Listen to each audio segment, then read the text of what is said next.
ni urugero bari gutanga pendo ni urugero urabona hari cyo banafite amavangingo menshi ntago arazikuza ko muri iminsi abantu basaga bagira isoni bitewe n'ipfunwe bakagura icyo bita ishashi imwe y'inyuma mwebwe nta shashi umuntu agombera ibyo twarabikemuye ni ukuvuga ngo utuntu dushyira kuri matora batwita waterproof ugashyira kuri matera urakagura ugashyira kuri matora warangiza ugasasaho ishuka yawe hejuru maze ubundi ugakora akazi ntago amazi ashobora kugera kuri matera ushaka kwirwanaho wayibonye urabona iyi matora yigeze igwamo wayumvishe ndashaka gushimira uyu mushoramari uba waratekereje gushora imari mu Rwanda. Nyuma yo kumenya no gusobanukirwa ko inzobere mu by'ubushakashatsi zagaragaje ko ubuzima bwa muntu bukenera gukora ndetse no kuruhuka, uruhutse neza akarushaho gutekereza neza ndetse n'iterambere rye rikiyongera, niyo mpamvu inzobere mu gushaka ibyo baryamira bituma abantu baruhuka neza ndetse bakanasinzira neza, bibafasha gutera imbere yabo imiryango yabo n'igihugu. Viva Product yatuzaniye matora nziza cyane arizo Matera Dodoma. Turusheho kubaho neza, turyame twiziguye, duteze imbere imiryango yacu natwe ubwacu, igihugu kirushaho kugenda mu iterambere rinejeje buri wese, turyama kuri Matora Dodoma. Nibereye mu ruganda rwa Matera Dodoma, nshishikariza buri munyarwanda wese kuryama neza yifashije Matera Dodoma. Ndindahiro Valence Papa. Iriwe neza, banyita Shadia Saidi, nkabandi marketing manager w'uruganda rwa Viva Product, ariyo ikora matera za Dodoma mujya mwumva duhora tubabwira buri munsi. Uyu munsi rero nifuje kuza ahangaha kugira ngo mbasobanurire bimwe mu ruganda rwa Dodoma igihe yatangiriye. Dodoma yatangiye ibihumbi 2013 ikorera mu Rwanda, ariko ubu ngubu ikaba imaze imyaka 34 yuzuye ikorera muri Afrika yose. Cyera abantu bajyaga bagira ikibazo bagatuma matera muri Tanzania, bazituma abantu bafite ibikamyo, murabazi bajya kuzana amavuta, bazana ibiki, bakazana matera bazivanye hariya, bikabatwara amafaranga menshi ndetse n'umwanya wo gutegereza. Ubu rero uruganda rwa Dodoma ruri hano i Masoro muri Free Zone, niho rukorera. Igihe cyose mwakenera matora ya original ya Dodoma mwayisanga mu nganda. Izi matora dufite ahangaha muri Free Zone ni nazo zituruka Tanzania, kandi ntago zijya zihinduka, zihorana ireme ryazo. Ariyo mpamvu rero nagira ngo mbereke nyiri uruganda ariwe Mr. Ali Manji, namuhamagara hano akabasuhuzaho gatoya. Murakoze. Excuse me sir. Everyone, welcome to Viva Products. We are manufacturers of mattresses with different brands like Matela Dodoma and Galaxy. Today is an exciting day as we are introducing new brand ambassadors for our products. We have been in the market for past 12 years, and we have been working with different dealers and supplying our products across Rwanda. So we take this opportunity first to pass a message to all our esteemed customers for their support in Rwanda. And the main reason for today's event is to introduce new brand ambassadors. We have been having our one brand ambassador for some time. His name is Super Manager. You can join us, please.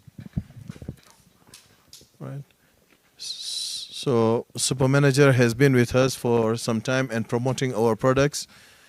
We have Sister Anita Pendo. Yeah. I think she is well known to most of you. All right. And we also have Mr. Pape. He is also joining the team. So we hope with the support of the brand ambassadors, we will be able to express more about our products, take feedback from their fans, their colleagues, their lovers, so that they can give us the feedback that we can to better our products and to offer good sleep. As we say in Swahili, tunapenda wote muweze kulala salama kabisa. I will now pass on to each one. They can possibly speak some words.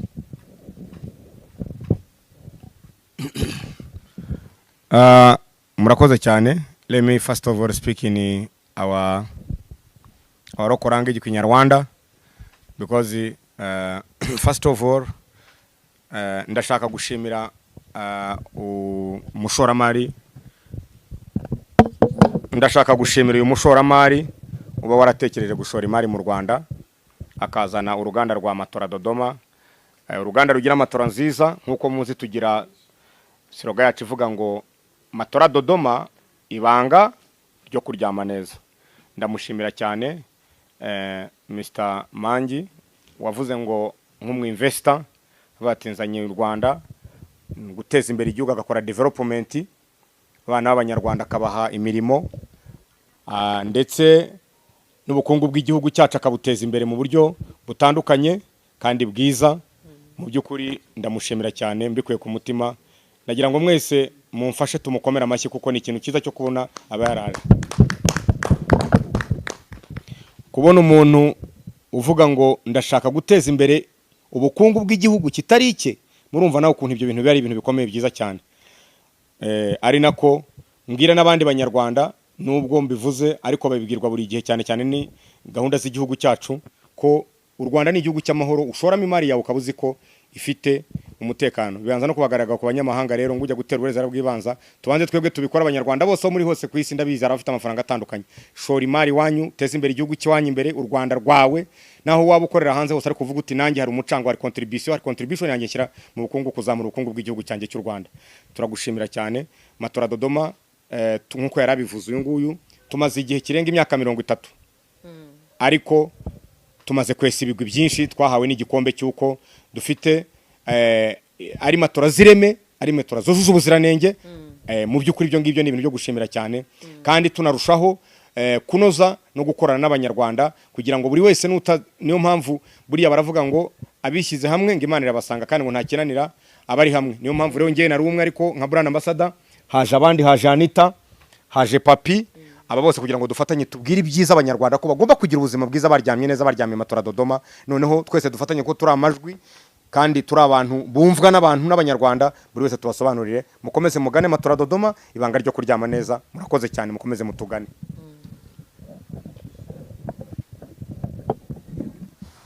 Nagushaka kuvuga Papi. Okay. All right. Mbere na mbere, thank you for trusting us. And ndabizi neza yuko na mahitamo meza bakoze, of course. Iyi team murabona ku ikazi. Ariko ikintu nshaka kuvuga njewe, message yanjye ndayiha abamama. Abamama, impamvu vuga abamama nuko ari bo ni nka moteri y'urugo. Mama ni ujya guhaha kenshi ibintu byinshi, nibo basasa, nibo basasira abana. So guhitamo Matora Dodoma ubu hisemo neza. Matera ni ikintu umuntu ashaka guhindura mu myaka 7, 4, 5, ariko iyo wahisemo Matora Dodoma iyo ngisha no kurenga. Ibyo ngibyo mbikubwira. Ikindi wamenya nuko byibura 1/3 cy'ubuzima bwacu tukimara turyamye. None se byaba bikumara iki kwirirwa wirukanka, kwirirwa uhiga hanyuma wataha ukaryama nta kintu bimaze? Byagutera na stroke, byagutera ibintu byinshi cyane bikomoka kutaryama neza. So mujye muhitamo Matora Dodoma.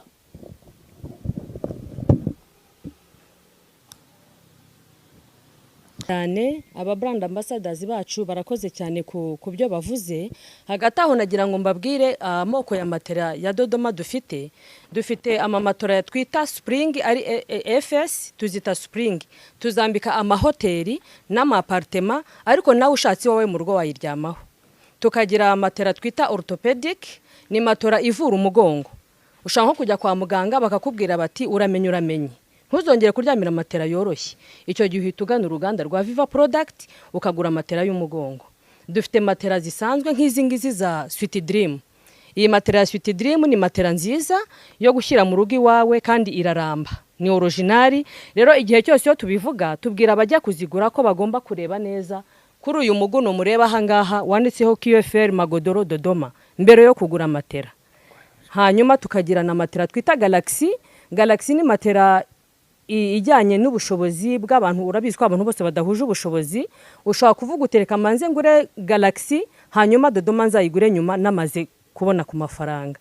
Hanyuma iyo Galaxy yo ushobora no kuyigurira abanyeshuri bagiye ku ishuri bakaba bayijyana bakajya kuyiryamaho bakaryama neza, kuko ni matera iramba, ntago iramba cyane nka Dodoma ariko byibuze iragerageza.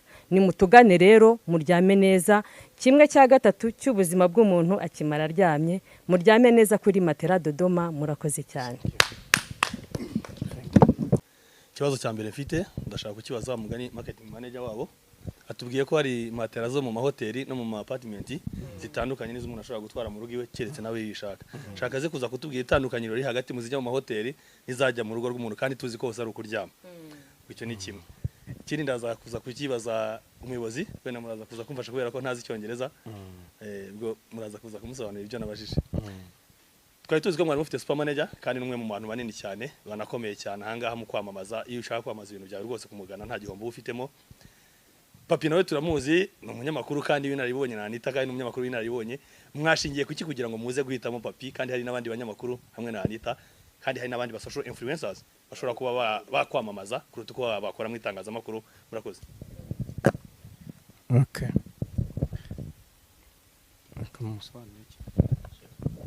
Urakoze cyane kumbaza kuri icyo kibazo. Matera navuze ngo z'amahoteli n'amapartema iba ari matera ifite spring rasoro, ariko rasoro zacu ziri pocket spring, ni ntoya kandi zirambaye, ntago ari nka za rasoro nini cyane uryamaho iminsi mike zigatangira gutobora matera. Izo matera rero z'amahoteli, impamvu twazisi z'amahoteli ziraramba, ziri durable, ziraramba. Nyine hotel urabona na ahantu abantu basura kenshi, baryama inshuro nyinshi kandi baba baza batandukanye, no kugira ngo abantu badahora bahindura matera buri mwaka. Nakubwiye ziraramba ku buryo rwose hari nk'amahoteli azambaye menshi atandukanye hano mu Rwanda azimaranye hafi imyaka 15 batarazihindura. Hanyuma izi matera nakubwiye ngo zo mu rugo, iyi matera iba ari matera nta kindi kintu kirimo imbere, ni matera ya original kandi ihorana ireme, ni matera itagwamo.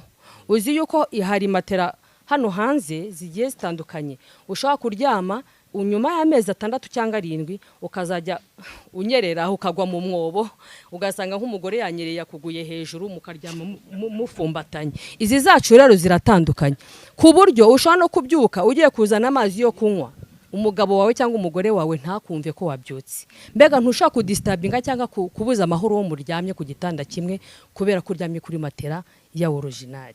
Murakoze cyane. Okay, samahani kidogo. Swali ambalo ameuliza huyu, amesema kwamba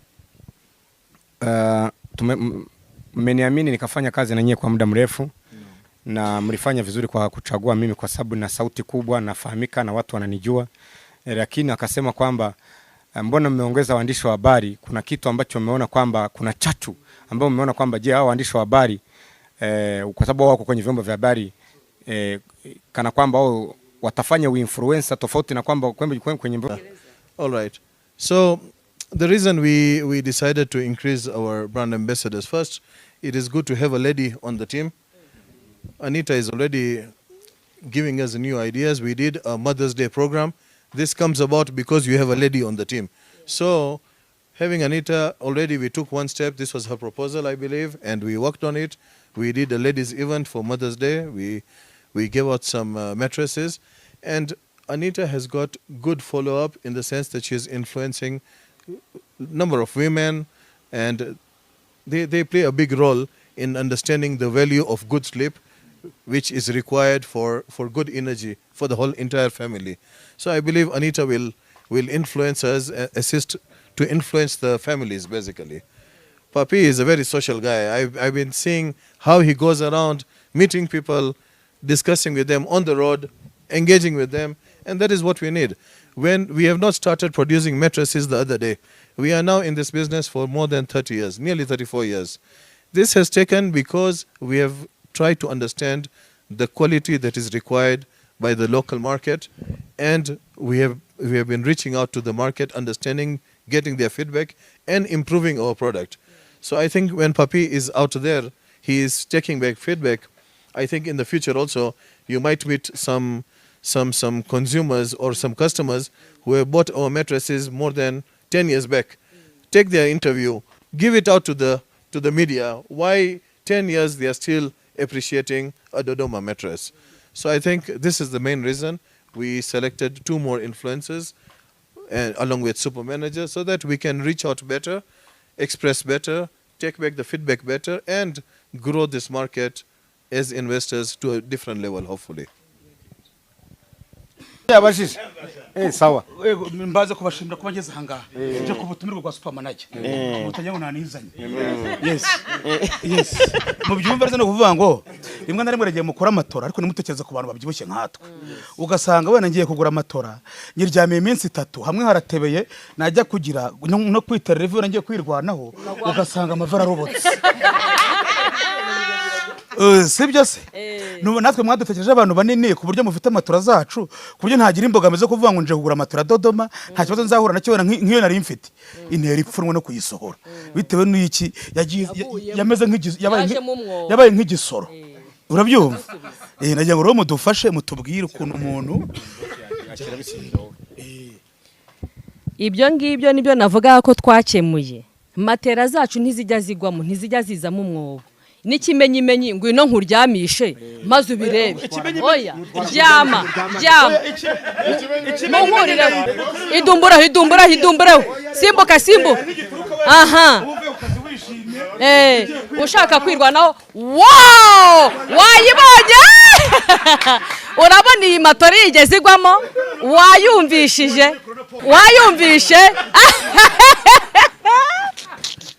wayumvishe urabona yaguyemo se ni ukuvuga ngo reka nkugire inama niba uguze iyi matera kuri ibi biro byawe sibyo iyi matera ukaryama icyumweru kimwe madamu wawe ashobora kuba ananutse sibyo akaryama hariya wowe ukaryama ujye uhita uyihinduriza nyuma y'icyumweru kimwe urayihinduriza hariya hakaza hano ni madamu wanjye kandi uzi ko wenda tubare n'urugero ndimo natanga wibarakarira n'urugero bari gutanga pendo n'urugero wenda urabona hari cyo banafite amavangingo menshi amatara ntago arazikuza uko muri iminsi abantu basiga bagira isoni bitewe n'ipfunwe bakagura icyo bita ishashi mwe y'inyuma mwebwe nta shashi umuntu agombera ibyo twarabikemuye ni ukuvuga ngo dufite utuntu dushyira kuri matora batwita waterproof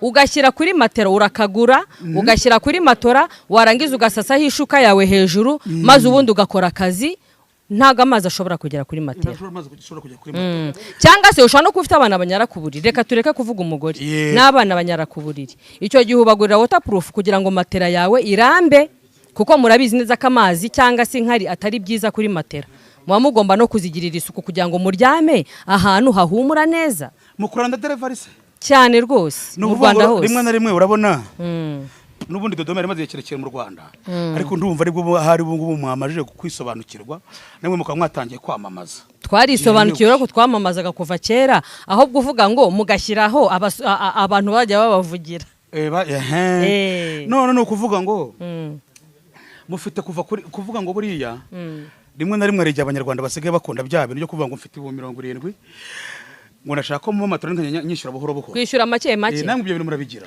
twebwe hano mu ruganda ntago tugira kwishyura make ariko dufite abakiriya barangura hano bacuruza matera zacu bakoresha iyo system ya make icyo gihe ukeneye kuri make